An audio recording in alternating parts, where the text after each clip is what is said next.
Welcome, I'm the Kaiji no Kami here at Denver Comic Con 2017. I'm here with a really great artist, Bob McLeod. Welcome, are you having fun? Yes, it's been a really good show. It's my first time at the Denver Comic Con, and it's great. And so, what got you into comic books, and when did you start?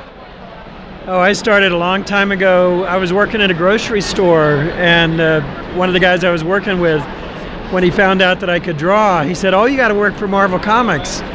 And I wasn't really on the track to get into comic books. I was going to try to get my own newspaper comic strip, or maybe work for Walt Disney. And he really was a big comics fan and wanted me to get into doing comic books. And so I said, sure, I'll give that a try. And so, you know, that was just an easy goal, try to get published in comic books.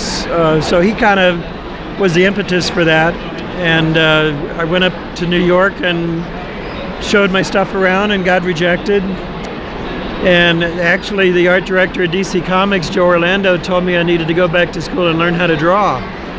So that was, you know, a big wake-up call that I had a lot to learn, and just started studying and tried to prove that I could do it. So did you go back to school? No, I had already been to college and art school, and I didn't think the schools at that time, that was back in the 1970s, and they were actually discouraging working in comics and cartooning. It was all more about fine art at that time and expressing yourself, and not so much about the fundamentals of drawing.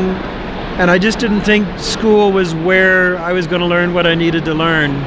So I just got comic books and started using them as my textbooks and trying to figure out what it was that I wasn't doing correctly, because it wasn't a matter that I couldn't draw. I wasn't drawing the proper way, so I had to figure out what that was. And what comic books did you use to influence you? Oh, it's been too long ago. I know I had a Thor comic that was drawn by Jack Kirby and Vince Colletta. One of the early ones I remember. I studied that a lot, and just various comics, mostly by I would say John Buscema and Jack Kirby at that time. Some of the Charlton comics I just happened to run into. So, you know, various things that I just happen to have on hand. That sounds really awesome. Now, when you were working for Marvel, you helped create the New Mutants with Chris Claremont, correct? Yes, yeah. I did an issue of the X-Men that Chris and the editor Louise Simonson liked, and they offered me to continue to be the penciler on the X-Men. And they said, but we also have this new series we're going to be doing, a spin-off for the X-Men called, at this point, maybe the Mutants, or we haven't really come up with a title yet. And you could be co-creator on that. Would you want to do that? And I was, you know, how could I pass that up? So I said, yeah, sure. Yeah, because you got to build something new in the X-Men mythos, which at that time, X-Men was like the top-selling comic book, if I recall, correct? I think so. I was very excited about maybe drawing the X-Men, and I was a little nervous about picking this new book that might be a disaster instead of doing the X-Men. So it was a tough choice, really, but you know, being co-creator was enough to make me want to do it, and it was fun because it was going to be a younger team of X-Men, a little more multicultural, multinational, so it had a lot of things that appealed to me, because I like drawing younger characters rather than like Superman and Wonder Woman. I thought that would be fun. Do you have a favorite New Mutant of yours, or are they all so hard to choose because they're like your children? I do love all of them. It's hard to choose, but to draw, I always had more fun drawing Cannonball. He's such a fun character with his southernness to it. Yeah, I tried to make him just kind of gawky looking, my version of a hillbilly that would be kind of not comfortable in his clothes and a little awkward. I gave him big ears to try to make him look a little more like just your average person instead of ideal superhero. The whole idea was to make them look like any one of us if we had superpowers, you know.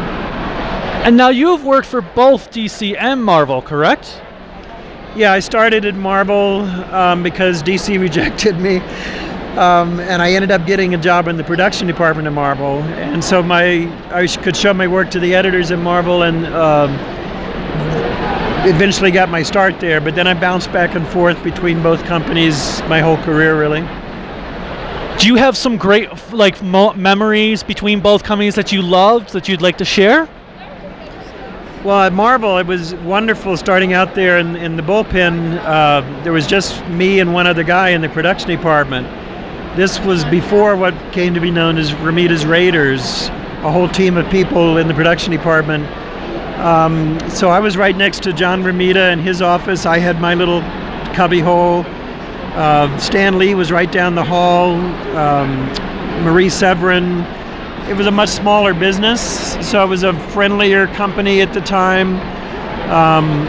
It was just a warmer feeling, whereas DC was already a little bit more corporate, a little colder maybe. So I felt Marvel was just a friendlier place at that time, and then DC was not as friendly.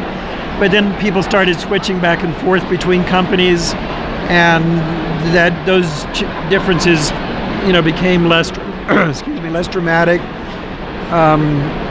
So eventually I had good times at DC as well. Sounds great. Now, do you have any words for kids that are looking to become comic artists that are unsure, maybe because their parents don't want them to, or what they're just maybe because someone says, "Oh, you're not good enough"? Do you have any response to that? Well, like I said, I was rejected early on, but my parents were very supportive of me doing what I wanted to do, and I was very lucky in that way. So my advice is always just to follow your dream and persist. Don't give up. Have confidence in yourself. Not everyone can achieve their dreams. There's a lot of luck involved.